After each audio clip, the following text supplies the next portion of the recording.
Lihat wajah anak kamu hari ini. Anak yang setiap malam kamu doakan supaya hidupnya lebih baik daripada hidup kamu. Anak yang mungkin sekarang ini masih SD, SMP, atau SMA. Tapi pernahkah kamu berpikir, jangan-jangan tanpa sadar, kamu sedang menyiapkan mereka untuk jadi generasi sandwich berikutnya? Tenang, video ini bukan untuk menyalahkan siapapun. Justru, kalau kamu sedang nonton video ini, artinya kamu masih punya waktu untuk mengubah masa depan itu. Dan mungkin, kamu belum pernah benar-benar menghitung ini sebelumnya.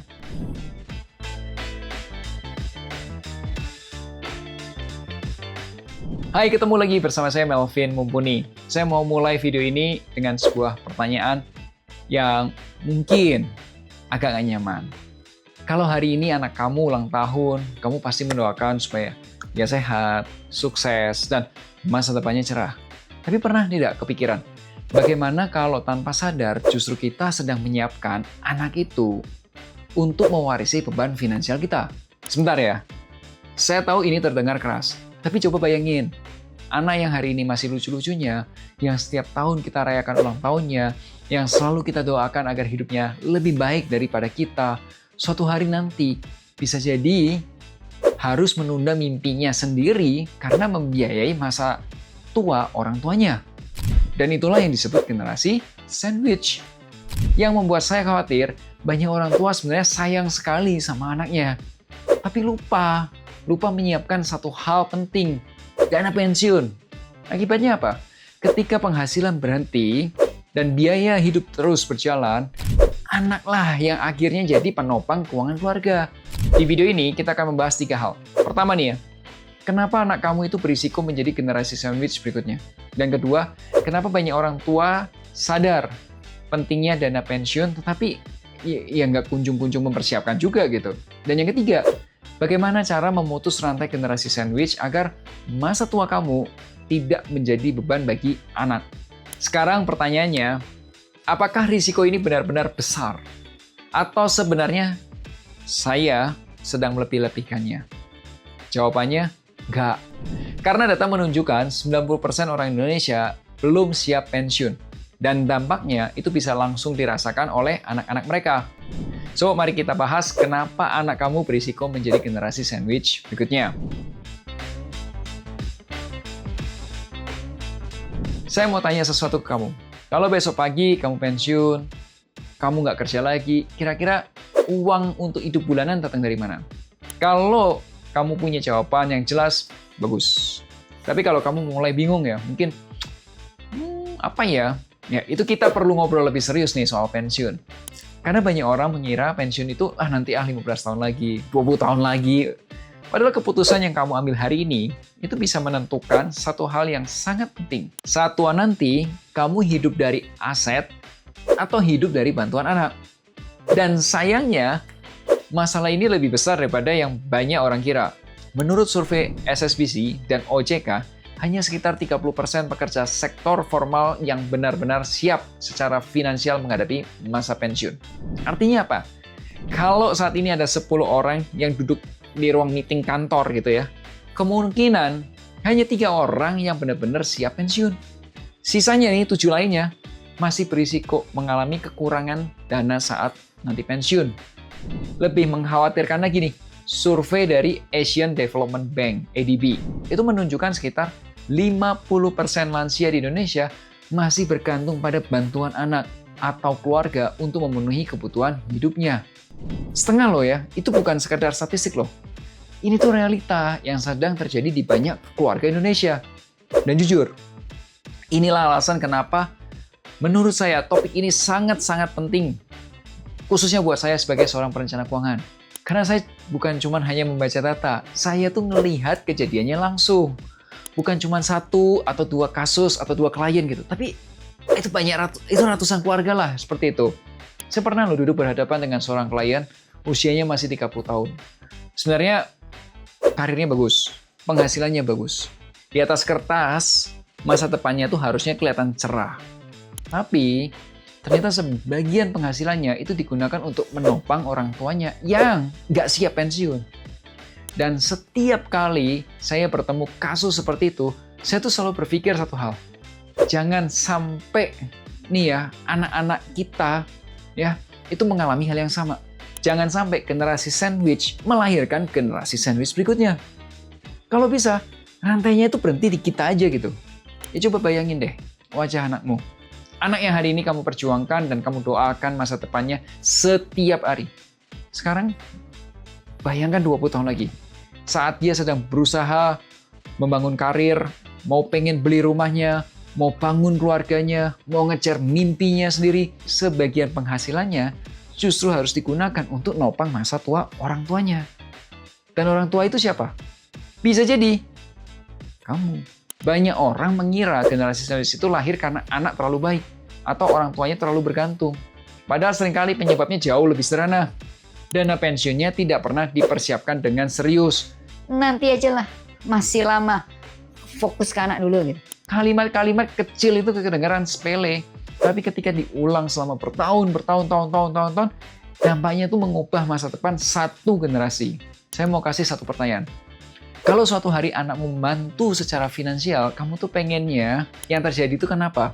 Apakah karena dia memang sayang sama kamu, atau karena dia terpaksa oleh keadaan? Karena hasilnya mungkin sama, tapi maknanya berbeda. Kalau sampai di titik ini kamu mulai berpikir, saya memang perlu lebih serius mempersiapkan pensiun, boleh bantu saya dengan klik tombol like-nya. Karena semakin banyak orang tua yang sadar pentingnya dana pensiun, semakin banyak juga anak-anak yang bisa terhindar dari generasi sandwich di masa depannya. Ada satu hal yang menarik. Kalau banyak orang sudah tahu pentingnya dana pensiun, kenapa? Kenapa kok masih banyak yang nggak mulai mempersiapkannya? Apakah karena tidak punya uangnya? Belum tentu. Karena dalam banyak kasus, masalah terbesarnya justru bukan ada di rekening bank. Masalahnya ada di kepala kita. Cara kita berpikir. Dan di bagian berikutnya, saya akan menunjukkan sebuah bias psikologi yang membuat banyak orang terus menunda persiapan pensiun sampai akhirnya benar-benar terlambat.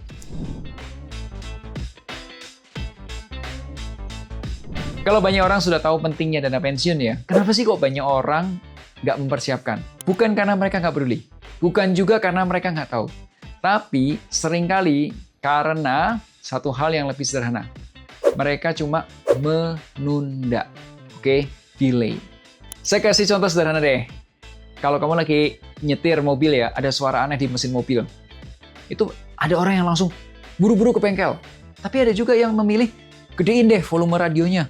Supaya apa? Suara mesinnya nggak kedengeran. Pertanyaannya, masalahnya hilang nggak? Nggak. Cuma nggak kedengeran. Dan tanpa sadar, banyak orang-orang memperlakukan dana pensiun itu seperti itu. Mereka tahu ada masalahnya, tapi memilih nggak melihatnya.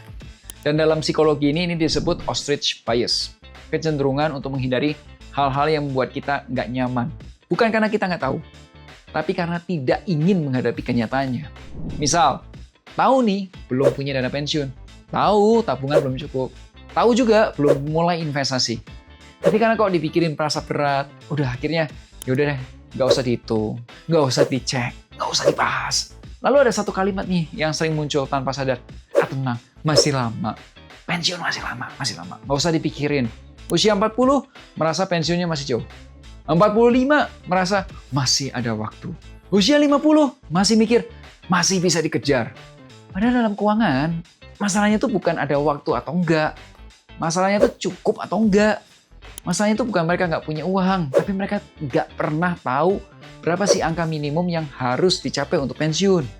Dan seringkali 10-15 tahun itu memang kerasa panjang, sampai kita sadar itu nggak cukup untuk ngejar semuanya. Ada pola lain nih yang sering saya lihat. Semua energi kita, semua uang kita fokus arahkan ke anak. Niatnya baik loh. Sekolahin anak di sekolah yang terbaik, bahkan paksa international school. Kuliah anak, masa depan anak.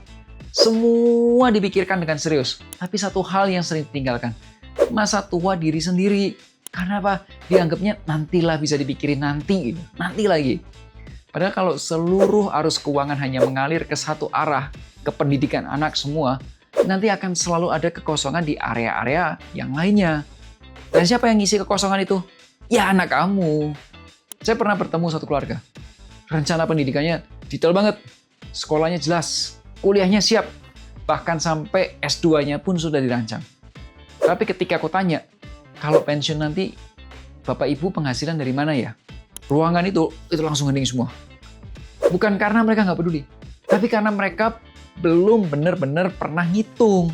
Dan di titik ini, saya tuh mulai sadar satu hal. Ternyata banyak orang tidak punya masalah di niat.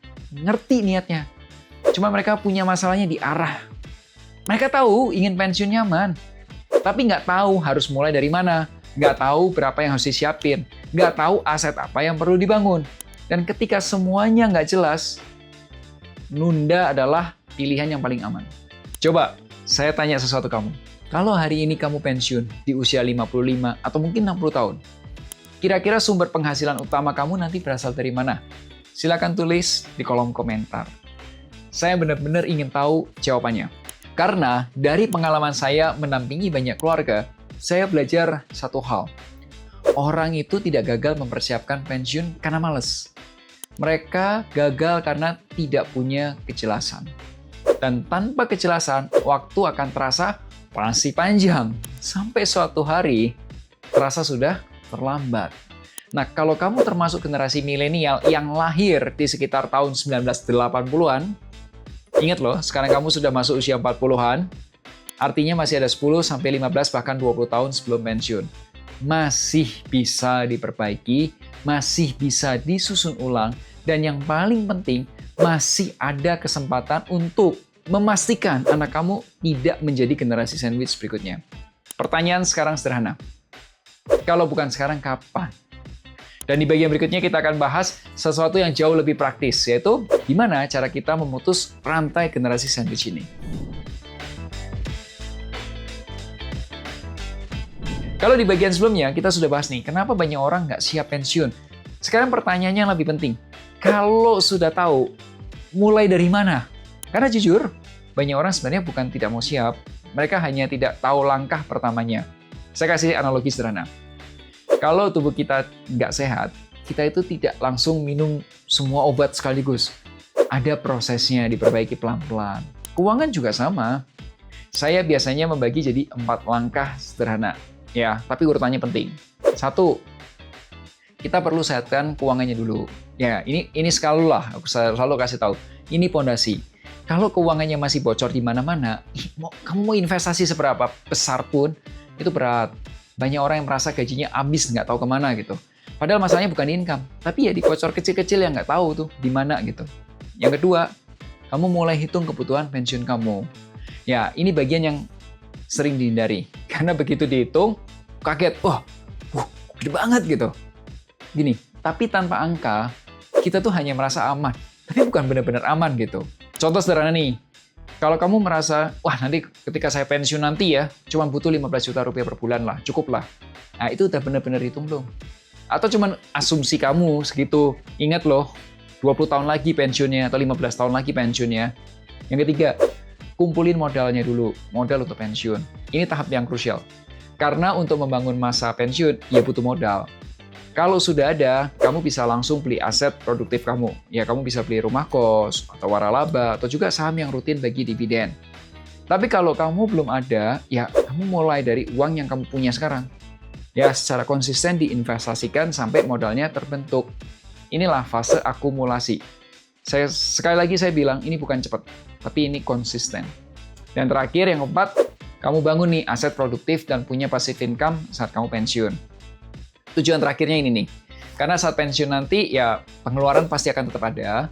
Nah, penghasilan dari gaji bisa jadi berhenti, dan yang menyelamatkan hidupnya kita adalah aset-aset yang menghasilkan pemasukan. Seperti itu yang saya bahas. Ada properti yang disewain, ada saham dividen, atau mungkin bisnis yang sudah jalan tanpa kita harus kerja atau aktif setiap harinya. Intinya apa? Intinya gini, uang dan aset harus mulai bekerja, bukan cuma kitanya aja yang kerja. Nah, saya pernah dengar satu kalimat dari klien yang mengatakan gini, Kalau saya mulai lebih awal, mungkin sekarang saya lebih tenang. dan sayangnya itu sering terjadi. Bukan penyesalan besar, tapi kesadaran yang datangnya terlambat. Makanya saya selalu bilang, perencanaan pensiun itu bukan soal kaya atau enggak, tapi soal siapa yang sudah mulai dulu. Oke, sekarang saya mau tanya lagi ke kamu. Kalau kamu mau mulai merapikan perencanaan pensiunmu, kira-kira bagian mana yang paling pengen kamu mulai? Kalau kamu ingin mengobrol lebih lanjut soal kondisi kamu secara pribadi, boleh. Kamu bisa konsultasi dulu dengan tim kami di Finansialku melalui WhatsApp atau link deskripsi video ini. Oke? Nggak perlu langsung ambil keputusan. Kamu bisa tanya-tanya dulu, diskusikan dulu, dan lihat apakah benar-benar cocok untuk kebutuhan kamu sekarang ini. Oke? Ingat selalu hargai kerja kerasmu, share kalau kamu suka video ini. Sampai jumpa di Melek Finansial hari Rabu depan. Akhir kata, make a plan and get your financial dreams come true. Tonton juga playlist investasi perencanaan keuangan.